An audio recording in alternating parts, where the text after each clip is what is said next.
All right, get ready for a wild ride back in time, because today we're diving deep, deep into ancient Alexandria. Into the heart of a library so legendary it still blows minds across the millennia. Exactly. The Library of Alexandria.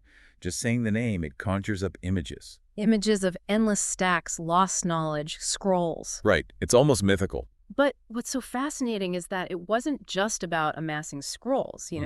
It was a vision, a truly audacious vision. Okay, I'm intrigued. Lay it on me. What was the big idea behind the Library of Alexandria? To make Alexandria the intellectual capital of the world. Imagine that kind of ambition. Wow. That's a bold goal even today. So who do we have to thank for this grand dream? Our sources mention Ptolemy Ross and Ptolemy II.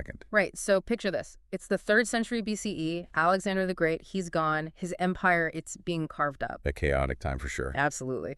And in the midst of all this, Ptolemy I, one of Alexander's generals, he takes control of Egypt. Smart move. But he doesn't stop there, does he? No, he doesn't. See, he and later his son, Ptolemy II, they get it. They understand that real power, lasting influence, it doesn't just come from military might. They recognize the importance of knowledge. They were more than just conquerors. They were what? Patrons of the mind. You got it. They poured resources into scholarship, into the arts, into this grand idea of making Alexandria a beacon of knowledge. And that's where the library comes in. Hmm. But it wasn't just a library, was it? Our sources mention something called the Mauschen. Ah, yes, the Mauschen. This is where it gets really interesting. See, the library, it was actually just one part of a much larger institution, this incredible complex called the Mauschen. Okay, so paint me a picture. Mm-hmm. What did this Mauschen look like? What was going on there? Imagine this. A sprawling complex with gardens, a museum, research institutes, even a zoo, all dedicated to the pursuit of knowledge. Wait a minute, back up. Did you say a zoo? Oh, yes. They had a zoo. Apparently, Ptolemy II, he was quite the collector of exotic animals. Okay, now I really need to invent a time machine. This is incredible. So we're not just talking about a library, but a full-blown intellectual hub. Exactly. Scholars from all across the ancient world, they flocked to Alexandria. Philosophers from Greece, mathematicians from Persia, astronomers from Babylon, all drawn by the promise of knowledge and the chance to exchange ideas with the brightest minds of their time. It sounds like the ultimate networking event for history buffs. But let's get back to the library itself. Amassing that much knowledge back then, pre-internet, pre-printing press, how did they pull it off? It was a massive undertaking. They were incredibly proactive, let's say. Proactive is one word for it. Our sources suggest they were pretty aggressive in their pursuit of knowledge. That's putting it mildly. The Ptolemies sent emissaries far and wide with instructions to buy, borrow, or, well, let's just say acquire any texts they deemed valuable. Acquire. I like it. So we're talking about scrolls from Greece, Rome, Egypt, Persia, India. You name it, they wanted it. And they weren't afraid to get their hands dirty. Legend has it that any ship passing through Alexandria's bustling port was stopped and searched. No way, seriously. Oh, absolutely. And if they found books on board, confiscated, copied, of course, and then, well, Let's just say the originals weren't always returned. you catch on quick. Imagine trying that at customs today. Excuse me, sir, I'm going to need to confiscate that Kindle. For the good of Alexandria, of course. Mm-hmm. I can see the headlines now. I'd love to have seen Ptolemy try that with a modern-day cargo ship. Right. But all joking aside, it really does highlight their dedication, their almost obsessive desire to collect knowledge. But it wasn't just about amassing scrolls, was it? You're right. It wasn't enough to simply collect. They understood that for knowledge to spread, to be truly valuable, it needed to be accessible. So what do? Do they just open the doors and say, come one, come all, read whatever you like? Well, not quite. Remember, most of these texts were written in different languages. Greek was the common language of scholarship at the time. Ah, so they had to translate everything. Exactly. And they didn't just hire any old scribe. They assembled a team of the most brilliant scholars to translate these texts into Greek, making them accessible to a much wider audience. It's like they were building the world's first truly global library, connecting minds across cultures through the written word. That's a great way to put it. They understood that knowledge knows no borders, no language barriers. Incredibly forward-thinking, even by today's standards. Absolutely. It really makes you think about the importance of translation and accessibility in our own time, especially with the internet. Some things never change, do they? That's a really good point. Just having information isn't enough. It needs to be understandable, shareable, if it's going to make a difference. Okay, so we got this incredible collection, this massive effort to translate, but what truly made the Library of Alexandria special, legendary even, was it just the scrolls themselves? Ah, now you're getting at the heart of it. It wasn't just a passive collection. It was a vibrant hub of intellectual activity. The greatest minds in history, they were drawn to Alexandria. Euclid, Eratosthenes, Herophilus, these weren't just scholars, these were pioneers. Okay, those names are definitely ringing some bells, at least from my history textbooks. But give us the highlights. Who were these intellectual giants, and what were they up to in Alexandria?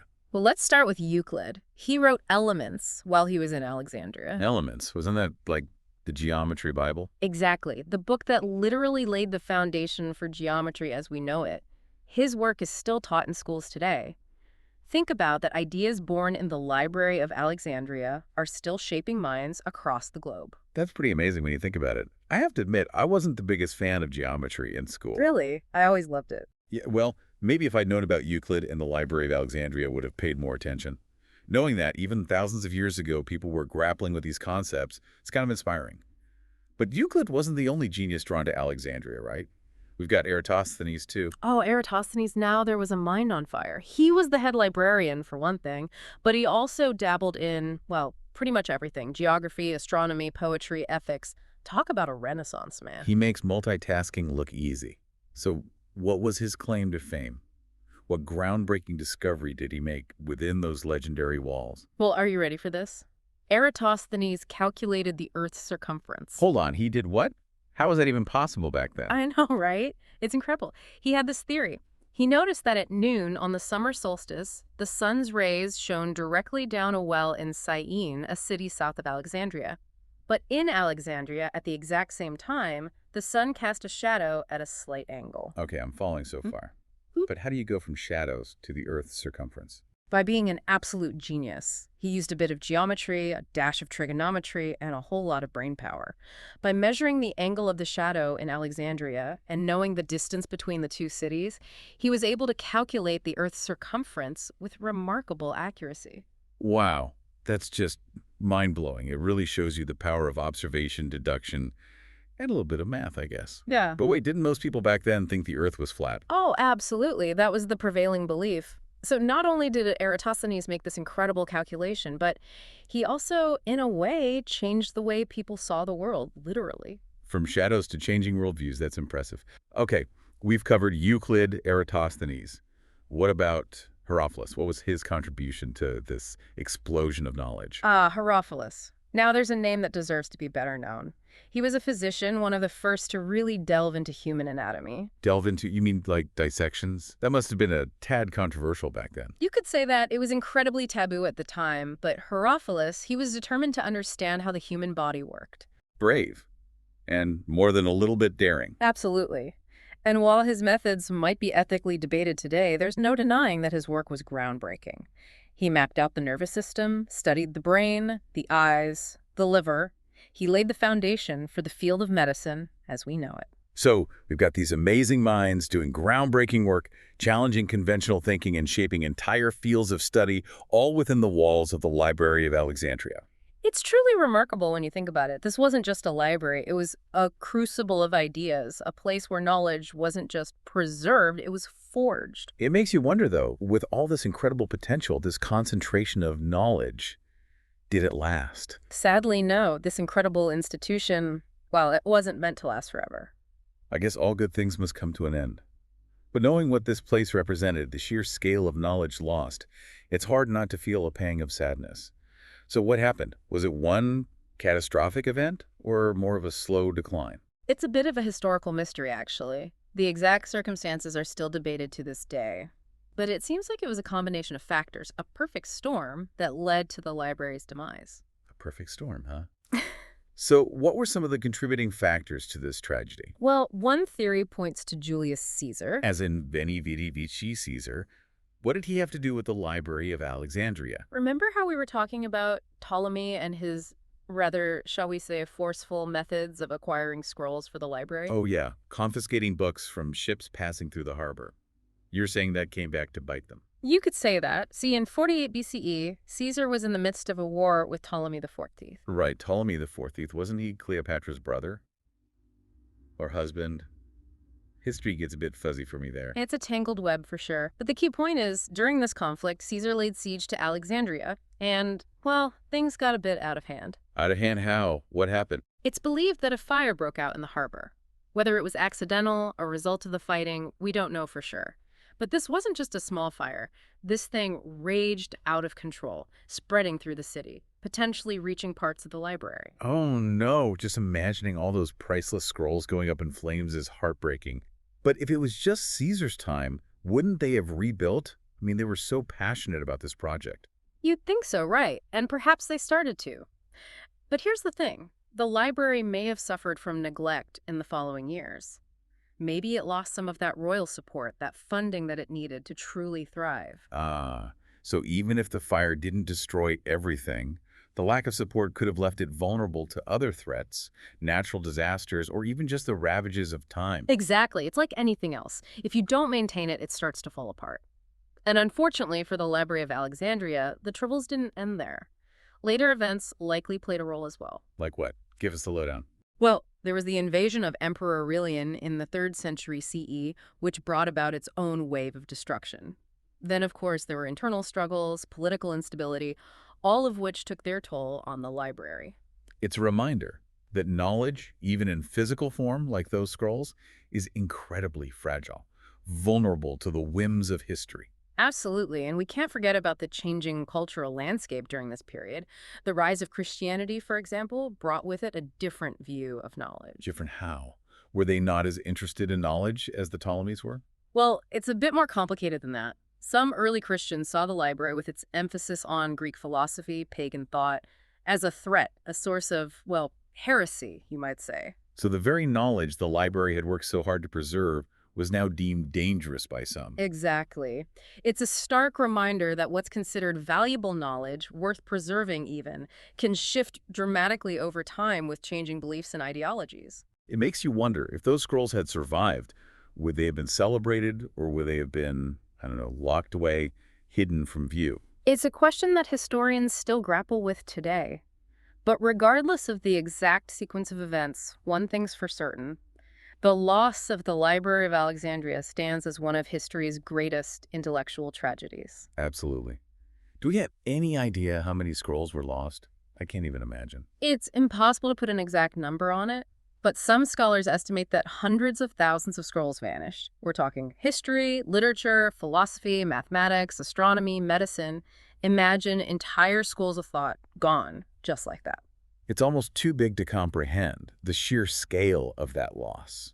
It really makes you stop and think about how we safeguard knowledge today. It really is mind-boggling. And, in our digital age, it's easy to fall into this trap of thinking that information is permanent, always a click away. Right, we assume it's out there somewhere in the cloud. But history, as we've seen, has a way of reminding us that knowledge is fragile, even in our interconnected world. Precisely. And it makes you wonder, doesn't it? If Ptolemy and Ptolemy, if they could somehow be transported to our time, what would they make of it all? Oh man, can you imagine? To go from painstakingly copying scrolls by hand to the internet. Talk about a culture shock. The sheer volume of information available today, it would probably blow their minds. Right, information overload.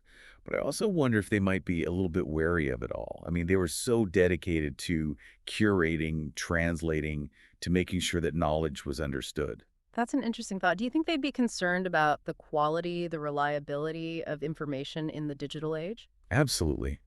I mean, we've all seen how quickly misinformation can spread online. It's like a game of digital whispers. Right. It makes you realize how important it is to be discerning, to think critically about the information we consume. And I think that's something Ptolemy and his son, with their emphasis on scholarship and understanding, would definitely emphasize. It's so easy to get caught up in just skimming headlines, taking things at face value. Exactly. We have to remember to slow down, to dig deeper, to consider different perspectives. And that takes effort. It does. It's a good reminder that true knowledge takes work. It's not just about passive consumption. It's about actively engaging with ideas, questioning, exploring. Precisely. And speaking of preserving knowledge, the Library of Alexandria's destruction, it serves as this stark reminder. Even in the digital age, information can be lost. That's a scary thought. But it's true. Servers crash, websites go dark, data gets corrupted. Exactly. And then there are the deliberate attempts to erase history, to control the narrative, to suppress certain voices. It's a reminder that we can't take knowledge for granted. We have to actively protect it, preserve it. So what can we do? How can we be better stewards of knowledge in this digital age? What lessons can we take from those ancient librarians in Alexandria? Well, for starters, we can support institutions like libraries, archives, museums. They do such important work preserving our collective memory. Absolutely. And we can advocate for open access to information. Knowledge shouldn't be hidden behind paywalls or restricted to a select few. Those are great points. What about on a more individual level? What can we as individuals learn from the Library of Alexandria? Never stop learning. Embrace curiosity. Don't be afraid to dive deep into a subject that fascinates you. I love that. Embrace curiosity. Right. And cultivate a healthy sense of skepticism. Question what you read, seek out diverse perspectives. Those are great takeaways. And, when you think about it, by doing those things, by nurturing that spirit of curiosity, by always striving to learn and understand, we're in a way honoring the legacy of the Library of Alexandria. Beautifully said. Keeping that flame of knowledge burning bright. Exactly. The Library of Alexandria may be lost to history, but its spirit, that insatiable thirst for knowledge that lives on in all of us who dare to explore, to question, to learn. Well said. And on that note, dear listeners, we come to the end of our deep dive into the Library of Alexandria. It's been quite a journey. From the bustling streets of ancient Alexandria to the vast, interconnected world of the Internet. It's a story that reminds us of the enduring power of knowledge, the importance of preserving it, and the responsibility we all share to be active, engaged learners. Couldn't have said it better myself. So until next time, keep exploring, keep asking questions, keep that flame of knowledge burning bright.